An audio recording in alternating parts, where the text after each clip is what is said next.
pasurinë, ku t'ja lënë shqiptarët? Pasurinë. Tani e mira është që pasurinë ta kenë gjithë fëmijët.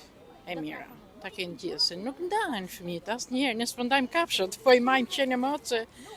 Po është ndryshe për shembull kur djalin i ke në shtëpi, ke nusin, ke fëmijët, janë ca gjëra që vajzat ke derën hapur apo vllai tjetër që është me një anë, të ketë derën hapur, domethënë të hyjnë, të dalin, të shkojnë mirë, sepse i kanë shërbyer edhe pleqjve tek e fundi. Se për një shtëpi nuk kam se prishen motra vëllezër rrit bashk. Domethënë fëmijët e brezit tim kanë pas ato vështirësitë e veta. Duhet të kenë harmoni, dashuri, duhet të jenë të familiarizuar që ky nivel, kjo kulturë të trashëgohet dhe ke fëmijët e tyre. Më kupton, janë ca gjëra që nuk vjet pasuria me njeriu. Asnjëherë, unë kam falë një shtëpi që mund t'ja shisja 25 milion. E kam falur.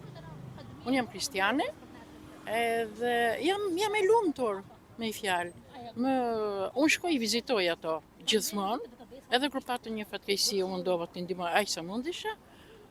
Por që, si thonë, një jetë është që do gëzojmë, dhe me thënë, shpirt mirësia, shpirt gjërësia, dëshamirësia, bamirësia, t'jenë bashkë, nuk të ndajmë gjithçka.